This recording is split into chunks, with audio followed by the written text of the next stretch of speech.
আমি তো বাবা মা ভাই সবারই সেই ব্যথা শোক বুকে নিয়েও যে জাতির জন্য আমার বাবা জীবন দিয়ে গেছে। আমরা তো ছোটোবেলা বাবাকে কতদিন পেয়েছি, 1-2 বছর তো পাইনি। যে বয়সে বাচ্চারা বাবার সাথে স্কুলে যায়, আমরা কি সেই সুযোগ পেয়েছি কখনো? দেখা করতে তো জেল গেটে যেতে হতো আমাদের, আব্বার সঙ্গে দেখা হতো জেল গেটে। এটাই ছিল বাস্তবতা। এই দেশের মানুষকে তিনি গভীরভাবে ভালোবেসেছেন, আমাদের থেকেও মানুষকে বেশি ভালোবেসেছেন। আর সেই দেশে সেই মাটিতে যখন স্বাধীনতা এনে দিলেন, তারপর তাকে নির্মমভাবে হত্যা করা হলো। তারপরেও 6 বছর দেশে আসতে পারিনি, রিফিউজি হিসেবে থাকতে হয়েছিল। পাসপোর্টটা পর্যন্ত জিয়াউর রহমান দেয়নি রেহানার। কোনো দলকে নিশ্চিহ্ন করার জন্য তাদের উপর নির্বিচারে অত্যাচার নির্যাতন করা, সেটা কিন্তু আওয়ামী লীগ করেনি। সকলের মৌলিক অধিকার, গণতান্ত্রিক অধিকার আমরা নিশ্চিত করেছি। আমরা যে ভূমিহীন গৃহহীন মানুষকে ঘরবাড়ি তৈরি করে দিয়েছি, সেখানে কিন্তু কোনো দল দেখিনি। আমি যখন সরকার গঠন করেছি, আমার সরকার জনগণের কল্যাণেই কাজ করেছে, জনগণের জন্য, কোনো একটা দলের জন্য না। এটা হলো বাস্তবতা। সমস্ত রাগ আওয়ামী লীগের উপর, সমস্ত দোষ আওয়ামী লীগের, সমস্ত দোষ আমাদের। নির্বিচারে আমাদের উপর অত্যাচার নির্যাতন চলছে, জেল জুলুম চলছে, পাশাপাশি মুক্তিযুদ্ধের চেতনাকে নস্যাৎ করা। আজকে বাংলাদেশের অবস্থাটা কি? এই মুহূর্তে আপনারা দেখেন দেশটা অচল। কেন? সরকারি কর্মচারীদের যে দুরবস্থা, তাদের চাকরি খাবার জন্য এক অধ্যাদেশ জারি, তার উপর অর্থনৈতিক অবস্থা কী অবস্থা। আজকে আমাদের ব্যবসায়ীরা নিজেরাই বলছেন যে 2 মাসের মধ্যে 50% শিল্প বন্ধ হয়ে যাবে। শ্রমিকরা চাকরি হারিয়ে তারা কোথায়? মেয়েরা ঘরে ফিরে যাচ্ছে কাঁদতে কাঁদতে। যে কোনো একটা ঘরের মধ্যে বাড়িতে ঢুকে যে কি তারা সমন্বয়ক, এখন আবার সেটা নতুন পার্টি হয়েছে এনসিপি আর বিএনপি জামাত, এরা মিলে সেখানে নির্যাতন, লুটপাট, কারো বাড়িতে ঢুকে লুটপাট করা, মারা, অত্যাচার করা, এটা কোন ধরনের কাজ? এটা কোন গণতান্ত্রিক ধারা? এটা কোন স্বাধীনতা? এবং নির্বিচারে কারো কোনো নিরাপত্তা নাই। যখন যাকে খুশি তাকেই হয়রানি, তাকেই গ্রেপ্তার, তার উপরে নির্যাতন, সেটা চালিয়ে যাচ্ছে। অর্থনীতি সম্পূর্ণভাবে ধ্বংসের দিকে। তার উপরে একের পর এক কালো আইন জারি করে যাচ্ছে। ডক্টর ইউনূস এবং তার ওই উপদেষ্টারা কি জনগণের ম্যান্ডেট নিয়ে ক্ষমতা এসেছে? তারা তো এসেছে জঙ্গিদের সহায়তায়, সন্ত্রাসীদের সহায়তায়, খুনিদের সহায়তায়। ক্ষমতা আসার সাথে সাথে যত জঙ্গি, সন্ত্রাসী, খুনি যাদেরকে আমরা বিচার করে কারাগারে বন্দি করেছিলাম, সবাইকে মুক্তি দিয়ে দিয়েছে। সব স্রোতের মতো বেরিয়ে গেছে। আর জেলখানা ভরেছে কাদের নিয়ে? মুক্তিযোদ্ধা, মুক্তিযোদ্ধা সম্পর্ক শক্তি, আওয়ামী লীগের নেতাকর্মী, তাদেরকে দিয়ে আজ জেল ভরেছে। প্রায় 5 লক্ষের উপর শুধু মামলা এবং আসামি। আমার মনে হয় ডক্টর ইউনূস একটা রেকর্ড করে ফেলেছে। এত লক্ষ লক্ষ মানুষের বিরুদ্ধে মামলা দিতে পারে, আর আসামি করতে পারে, আর হয়রানি করতে পারে, এটা বোধহয় আর কোথাও কোনোদিন ঘটে নাই। সে এইভাবে নির্যাতন আওয়ামী লীগের উপর চালাচ্ছে। তারপর কি? আওয়ামী লীগের কার্যক্রম নিষিদ্ধ। স্বৈরাচার বলা হয় আমাকে। স্বৈরাচার কে? আপনারা দেখেছেন সরকারি কর্মচারীদের আইন একটা অধ্যাদেশ করা হয়েছিল 79 সালে, সেটাকে আমরা আইনে পরিণত করি। এটা কোর্টের একটা অর্ডার ছিল, কারণ সামরিক শাসকদের ক্ষমতাকে অবৈধ ঘোষণা করা হয়েছিল। সেইখান থেকে আমরা আইনটা করে দিই। আইনকে বাদ দিয়ে ওই 79 অধ্যাদেশের সূত্র ধরে একটা অধ্যাদেশ জারি করেছে। আমার এখানে প্রশ্ন, এই অধ্যাদেশ জারি করার কি অধিকার ইউনূসের আছে? সে তো তার ওই যে পদবিটা যেটা সে আছে, ওটা তো কোনো সংবিধানে নাই। জনগণের ভোটে নির্বাচিত হয়ে এসে আসেনি, জনগণের ম্যান্ডেট নিয়ে আসেনি, এসেছে জঙ্গিদের সহায়তায়, সন্ত্রাসীদের সহায়তায়। আজকে সচিবালয় থেকে শুরু করে সকল কর্মচারী, তাদের উপর যেভাবে নির্যাতন, আজকে সরকারি বেতনভুক কর্মকর্তা কর্মচারী সকলেকেই চাকরি থেকে তারা বের করে দিতে পারবে। 4 ধরনের শৃঙ্খলা ভঙ্গের অপরাধে তারা বিভাগীয় মামলা ছাড়াই শুধুমাত্র কারণ দর্শানোর নোটিশ দিয়ে চাকরি থেকে বরখাস্ত করতে পারবে। এই ধরনের অধ্যাদেশ তারা জারি করেছে। কে তাদের দিয়েছে এই অধিকার?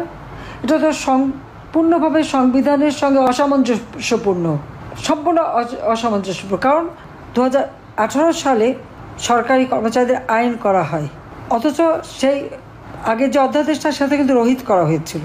আবার সেটাকে পুনরায় রহিত করা, আবার এই অধ্যাদেশ দেওয়া, তাদেরকে কে এটা জারি করতে বলেছে?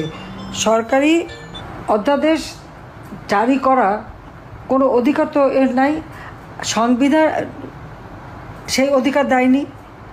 আর যে আইন সংসদে পাশ হয়েছে সেটা কার্যকর হবে বা সংশোধন হবে সংসদেই, অথচ সংসদ কোথায়? একের পর এক আপনারা দেখেন কিভাবে সরকারি কর্মকর্তা কর্মচারী থেকে শুরু করে এখানে আমাদের সামরিক বাহিনী, সশস্ত্র বাহিনী, পুলিশ বাহিনী বলেন, প্রত্যেকের উপর যে জুলুমটা হচ্ছে। এখন এই নতুন আইনে এদেরকে সম্পূর্ণভাবে চাকরি থেকে বরখাস্ত করতে পারবে শুধু কারণ দর্শাও নোটিশ দিয়ে। সরকারি আইনে তো এটা বলা নাই, তো এই অধ্যাদেশ সে দেবে কীভাবে? একটা দেশকে কিভাবে ধ্বংস করা যায়, এটাই হচ্ছে ইউনূসের উদ্দেশ্য। যে দেশটা মাত্র 8 মাস আগে সারা বিশ্বের কাছে উন্নয়নের বিষয় ছিল, আজকে সেই দেশটাকে ধ্বংসের কিনারে নিয়ে গেছে। বলেছিল যে আওয়ামী লীগের আমলে, শেখ হাসিনার আমলে সব জিনিসের দাম বেড়ে গেছে, ইউনূসটাকে খুব সস্তায় খাওয়াবে। কোন জিনিসটা সস্তায় খাওয়াচ্ছে? 81 সালে আসার পর থেকে দেশের মানুষের জন্য কাজ করেছি এবং যখনই ক্ষমতা এসেছি দেশের উন্নতি করেছি, মুক্তিযুদ্ধের চেতনা বাংলাদেশকে গড়ে তুলেছি, আর্থসামাজিক উন্নতি করেছি, সারা বিশ্বে বাংলাদেশের সম্মান। আজকে এই একটা ক্ষমতালোভী ইউনূসের কারণে সমস্ত বাংলাদেশের ভাবমূর্তি নষ্ট হয়ে গেছে। আর এখন এমন কোনো শ্রেণী পেশার মানুষ নেই যাদের উপর জুলুম অত্যাচার না হচ্ছে, এমন কোনো শ্রেণী পেশা নেই। চরমভাবে আজকে দেশটাকে ধ্বংসের দিকে নিয়ে যাচ্ছে। কেন? যুদ্ধ অপরাধীদের বিচার করেছিলাম, সেটা আমার অপরাধ? আমার বাবা মা ভাইদের যারা হত্যা করেছে সেই খুনিদের বিচার করেছি, 15 আগস্টের খুনিদের, সেটাই কি আমার অপরাধ? এই যুদ্ধ অপরাধীরা কী করেছে জানেন না? পাকিস্তানি হানাদার বাহিনী গ্রামের পর গ্রাম জ্বালিয়ে পুড়ে ছাড়খাড় করেছে। তাদের দোষর ছিল আলবদর রাজাকার আল শামস বাহিনী। মেয়েদেরকে ধরে যখন ক্যাম্পে নিয়ে যায়, এই রোকেয়া হলে যেভাবে রেপ করেছে এবং নির্যাতন করেছে 25শে মার্চ রাত্রে। যারা সেই ইতিহাস জানেন না, আমি মনে করি এখন ইউটিউবে অনেক সময় অনেক ইতিহাস পাওয়া যায়, একটু দেখবেন পড়ে। তরুণ সমাজকে আমি বলবো তাদের এই ইতিহাস জানা উচিত। এই যে মেয়েদেরকে নিয়ে গেছে, তাদেরকে তো শাড়িটাও পরতে দিত না, একটা পেটিকোট গরমাতে পরে থাকতো। তাদের উপর যেভাবে অত্যাচার আছে, সমস্ত শরীর তাদের ক্ষত বিক্ষত ছিল, কোথাও দাঁতের কামড়, কোথাও বেনেটের খোঁচা। তাদেরকে যখন উদ্ধার করা হয়, উদ্ধার করে এই সমস্ত মেয়েদের চিকিৎসা, পুনর্বাসনের ব্যবস্থা এবং বীরাঙ্গনা নাম দিয়ে তাদের সম্মান দিয়ে গেছিলেন জাতির পিতা বঙ্গবন্ধু শেখ মুজিবুর রহমান। আমার মা নিজে দাঁড়িয়ে থেকে তাদের বিয়ে দিয়েছিলেন। অনেক বাবা মা নিতে চায়নি, তাদের অন্য বাচ্চারা আছে, তাদের বদনাম হবে, সেই জন্য ঠিকানা দিয়েছিলেন এই মেয়েদের, যে তাদের ঠিকানা হবে 32 নম্বর বঙ্গবন্ধু ভবন, পিতার নাম শেখ মুজিবুর রহমান। আর সেই 32 নম্বর যে বাড়ি থেকে জাতির পিতা স্বাধীনতা ঘোষণা দিয়েছেন, যে বাড়িতে জাতির পিতা বঙ্গবন্ধু শেখ মুজিবকে নির্মমভাবে হত্যা করা হয়েছে, আমার পরিবারের সকল সদস্য সহ যে পরিবার ছিল এই নির্যাতিত মেয়েদের ঠিকানা, সেই বাড়িটাও জ্বালিয়ে দিয়েছে, বুলডোজার দিয়ে ভেঙেছে, হাতুড়ি দিয়ে যারা ভেঙেছে আর দাঁত বের করে হেসেছে, তাদের লজ্জা হয় না? মুক্তিযুদ্ধের সমস্ত স্মৃতিগুলি একে একে ধ্বংস করে দেওয়া হচ্ছে, মুক্তিযুদ্ধের সমস্ত ইতিহাস মুছে ফেলা হচ্ছে। মুক্তিযুদ্ধের স্মৃতির জন্য ইতিহাস যদি মুছে ফেলা হয়, তো বাংলাদেশ কোথায় আছে, কোথায় থাকে? বাংলাদেশ নামটাও তো বঙ্গবন্ধু শেখ মুজিবের দেওয়া। যাকে আমি আর সময় নিতে চাই না, আমি সবাইকে ধন্যবাদ জানাই এবং ইতিহাস বিকৃতি থেকে বাংলাদেশ মুক্তি পাক, আর এই দুঃশাসনের হাত থেকে বাংলাদেশ মুক্তি পাক। যত আমাদের বন্দী আছে সবাইকে মুক্তি দিতে হবে, সমস্ত মিথ্যা মামলা প্রত্যাহার করতে হবে। আর আইসিটি এটাও বেআইনি। 73 সালে আইন করে আইসিটি করা হয়েছিল যুদ্ধ অপরাধীদের বিচারের জন্য। এখানে ইউনূসের কোনো অধিকার নাই, সাংবিধানিকভাবে নীতিগতভাবে তার কোনো অধিকার তাদের নাই।